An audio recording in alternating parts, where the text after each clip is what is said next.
में 15 से 21 जून तक अभियान बसेरा 2 के तहत विशेष अभियान चलाया जा रहा है। इसका मुख्य उद्देश्य वास भूमि से वंचित पात्र गरीब परिवारों की पहचान कर उन्हें भूमि उपलब्ध कराना और तत्काल बंदोबस्ती प्रमाण पत्र जारी करना है। बंदोबस्ती और प्रमाण पत्र पात्र भूमिहीन परिवारों को प्राथमिकता के आधार पर अधिकतम 5 डिसमिल वास भूमि उपलब्ध कराई जाएगी। यदि गांव या पंचायत में सरकारी जमीन उपलब्ध नहीं है तो भूमि खरीदने के लिए सरकार द्वारा 1 लाख रुपए तक की वित्तीय सहायता दी जाएगी। जो परिवार वर्षों से सरकारी या गैर मजरूआ जमीन पर रह रहे हैं, उनके मामलों का सर्वेक्षण और सत्यापन करके बंदोबस्ती की प्रक्रिया पूरी की जाएगी। बिहार के सीएम सम्राट चौधरी 2 दिनों के लिए दिल्ली दौरे पर हैं। यह दौरा बिहार के विकास को लेकर बेहद खास माना जा रहा है। मुख्यमंत्री सम्राट चौधरी ने पीएम मोदी के सामने बिहार के विकास के मास्टर प्लान के बारे में जानकारी दी। साथ ही उन्होंने 18,000 करोड़ रुपए की मदद भी मांगी है। इस दौरान उन्होंने बिहार में चल रही विकास योजनाओं के बारे में भी बताया। इस बैठक में प्रधानमंत्री नरेंद्र मोदी और अलग-अलग राज्यों के मुख्यमंत्री शामिल हुए थे। बैठक में मुख्यमंत्री ने कहा कि स्कूली शिक्षा के क्षेत्र में राज्य के 76,202 सरकारी स्कूलों में से 91% में इंटरनेट सुविधा उपलब्ध है। 9,000 से अधिक स्मार्ट क्लास चल रही हैं। बालिका स्कूलों में 100% शौचालय की व्यवस्था है। 15 से 19 साल के बच्चों को स्कूल से बाहर बिहार के ओपन स्कूल बोर्ड में नामांकित कर शिक्षा से जोड़ा जा रहा है। बिहार बोर्ड ने इंटर सत्र 2026-28 के लिए तीसरी चयन सूची जारी कर दी है। चयनित छात्र छात्राएं 14 जून 2026 तक संबंधित स्कूल और कॉलेजों में नामांकन करा सकते हैं। पटना के प्राइवेट स्कूलों को 30 जून तक अपनी वेबसाइट पर शिक्षकों, फीस, छात्रों की संख्या, परिवहन और मान्यता से जुड़ी सभी जरूरी जानकारी सार्वजनिक करनी होगी। शिक्षा विभाग ने चेतावनी दी है कि नियमों का पालन नहीं करने वाले स्कूलों पर कार्रवाई की जाएगी। पटना के फुटपाथी दुकानदारों को जल्दी नया ठिकाना मिलने वाला है। नगर निगम की ओर से शहर को साफ सुथरा और व्यवस्थित बनाने के लिए कई पहल किए जा रहे हैं। ऐसे में अब नए वेंडिंग जोन बनाने का फैसला लिया गया है। जानकारी के मुताबिक शहर के अलग अलग इलाकों में 31 वेंडिंग जोन बनेंगे। इनमें से 19 के लिए 760.81 डिसमिल जमीन चिन्हित कर ली गई है। बिहार की राजधानी पटना में 13 और 14 जून 2026 को 2 दिवसीय द्वितीय ग्रैंड मैंगो फेस्टिवल 2026 का भव्य आयोजन किया जा रहा है। बिहार नर्सरी मैन एसोसिएशन की ओर से आयोजित होने वाले इस महोत्सव का मुख्य आकर्षण दुनिया का सबसे महंगा जापानी मियाजाकी आम होगा, जो इस मेले में 3,000 रुपये प्रति किलोग्राम की रियायती कीमत पर आम लोगों के लिए उपलब्ध कराया जाएगा। आमतौर पर अंतर्राष्ट्रीय बाजार में इस प्रीमियम आम की कीमत करीब 2.5 लाख रुपए से 3 लाख रुपए प्रति किलो तक होती है। बिहार के मुख्यमंत्री सम्राट चौधरी ने राज्य के औद्योगिक और ढांचागत विकास के लिए एक महायोजना का खाका पेश किया है, जिसके तहत 5 लाख करोड़ रुपए के निवेश का लक्ष्य रखा गया है। पटना में आयोजित एक मीडिया संवाद कार्यक्रम के दौरान मुख्यमंत्री ने इस व्यापक विकास रोड मैप की घोषणा की। फैक्ट्रियों के लिए 8,000 एकड़ औद्योगिक भूमि पहले ही ली जा चुकी है, जबकि अगले चरण में 10,000 एकड़ अतिरिक्त जमीन का अधिग्रहण किया जाएगा।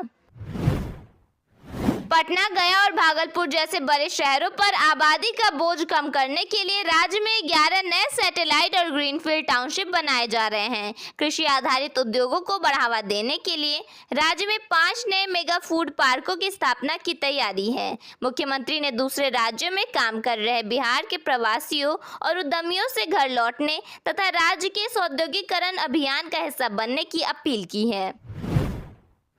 बिहार के युवाओं के लिए गोवा में रोजगार के बेहतरीन अवसर उपलब्ध हैं, जहां 10वीं पास उम्मीदवार भी अप्लाई कर सकते हैं। विभिन्न प्राइवेट कंपनियों और सरकारी प्लेसमेंट कैंप्स के जरिए गोवा में housekeeping, helper, delivery boy, store keeper और सिक्योरिटी गार्ड जैसे पदों पर भर्ती की जा रही है।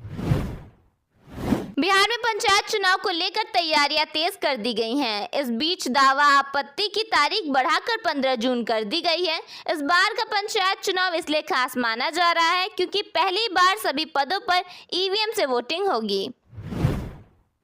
अमेरिकी हमले में 3 भारतीय नाविकों की मौत पर कांग्रेस नेता कन्हैया कुमार ने पीएम मोदी पर चुप्पी साधने का आरोप लगाया है। कन्हैया कुमार ने एक सोशल मीडिया पोस्ट में लिखा, अमेरिकी सैन्य हमले में भारत के 3 नागरिकों की मौत पर प्रधानमंत्री चुप क्यों हैं? अमेरिका का नाम तक लेने की किसी मंत्री की हिम्मत नहीं है। गौरतलब है कि खाड़ी क्षेत्र में अब तक 3 ऐसे जहाजों पर हमले हुए हैं जिनमें अधिकांश क्रू मेंबर भारतीय हैं।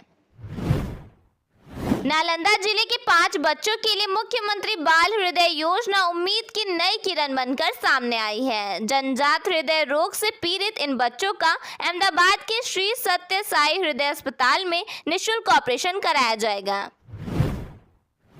उप मुख्यमंत्री विजेंद्र प्रसाद यादव को फोन पर अपशब्द कहने और धमकी देने के मामले में पुलिस ने बड़ी कार्रवाई की है। जांच में मुंगेर के बरबीघा से इस्तेमाल मोबाइल बरामद हुआ है। आरोपी साइबर अपराधी बताया जा रहा है और फरार है। पुलिस उसकी गिरफ्तारी के लिए लगातार छापेमारी कर रही है। मुजफ्फरपुर के मधुबनी न्यू 4 लेन पर वाहन जांच के दौरान पुलिस ने 75 पुड़िया स्मैक के साथ 3 युवकों को गिरफ्तार किया है। आरोपी वैशाली जिले के निवासी बताए जा रहे हैं। पटना के खगौल में साइबर ठगों ने ऑनलाइन ट्रेडिंग में भारी मुनाफे का झांसा देकर एक व्यक्ति से 1.05 करोड़ रुपए की बड़ी ठगी की है। पीड़ित बीके सिंह की शिकायत पर पटना साइबर क्राइम थाने में प्राथमिकी दर्ज कर पुलिस ने तकनीकी जांच शुरू कर दी है। अपराधियों ने साल 2024 से पीड़ित को ऑनलाइन ट्रेडिंग और शेयर मार्केट में निवेश पर अत्याधुनिक मुनाफे का लालच दिया। झांसे में आकर पीड़ित ने पहली कंपनी में 80 लाख और दूसरी कंपनी में 25 लाख का निवेश किया। गया जिले के शेरघाटी अनुमंडल से एक बेहद दर्दनाक घटना सामने आई है, जिसने स्वास्थ्य व्यवस्था और एम्बुलेंस सेवा की कार्यप्रणाली पर गंभीर सवाल खड़े कर दिए हैं। सड़क हादसे में गंभीर रूप से घायल 11 वर्षीय छात्र उज्जवल कुमार की अस्पताल पहुंचने से पहले ही मृत्यु हो गई। परिजनों का आरोप है कि रास्ते में एम्बुलेंस खराब हो जाने के कारण इलाज में देरी हुई और बच्चे की जान नहीं बचाई जा सकी। निशान कॉलेज से भागे इसलिए इंजीनियर नहीं बन पाए। कंगन विवाद पर आरजेडी एमएलसी सुनील कुमार सिंह बोले, राबड़ी हीरा नहीं पहनती। लालू यादव के जन्मदिन पर राबड़ी देवी ने सिंगर छोटू छलिया को अपने कंगन गिफ्ट किए थे। सिंगर ने बताया था कि ये कंगन हीरे का है। बेगूसराय में तेज रफ्तार ट्रक और कार की टक्कर में 3 थाना प्रभारियों की मौत हो गई। बताया गया कि सभी थाना प्रभारी पटना से ट्रेनिंग पूरी कर मधेपुरा लौट रहे थे। हादसा उस समय हुआ जब लगभग 100 किलोमीटर प्रति घंटे की रफ्तार से चल रहे ट्रक और कार की टक्कर हो गई। चलती ट्रेन में बदमाशों ने अफसर अस्मिता कुमारी और पति गुंजन कुमार को गोली मार दी। गुंजन कुमार जनसाधारण एक्सप्रेस से जमुई से सुपौल जा रहे थे। जानकारी के अनुसार लूट का विरोध करने पर बदमाशों ने उन्हें गोली मार दी और मौके से फरार हो गए। बिहार में 5 लाख करोड़ रुपए के औद्योगिक निवेश का लक्ष्य रखा गया है। डिप्टी सीएम सम्राट चौधरी ने यह दावा करते हुए कहा कि राजगीर और मुंगेर में डिफेंस कॉरिडोर बनाया जाएगा। इसके साथ ही राज्य के हर जिले में एयर कनेक्टिविटी की तैयारी भी की जा रही है। मंत्री अशोक चौधरी ने अपने पूर्व निजी सहायक के खिलाफ एफआईआर दर्ज कराई है। उन्होंने आरोप लगाया कि एक्सटेंशन दिलाने के बदले पैसे मांगे गए थे। वहीं निशांत केतु झा ने इन आरोपों को झूठा बताया है। खान सर के गार्ड्स की जमानत याचिका खारिज कर दी गई है। वहीं रोशन आनंद की बेल याचिका पर फैसला नहीं हो सका। सुनवाई टल जाने के बाद अब मामले में अगली सुनवाई और फैसला सोमवार को होने की संभावना है। तेज गेंदबाज आकाशदीप अपने जीवन की नई पारी की शुरुआत करने जा रहे हैं। कार्यक्रम के अनुसार 19 जून को तिलक की रस्म होगी, 21 जून को हल्दी की रस्में आयोजित की जाएंगी और 22 जून को वह शादी के बंधन में बंधेंगे।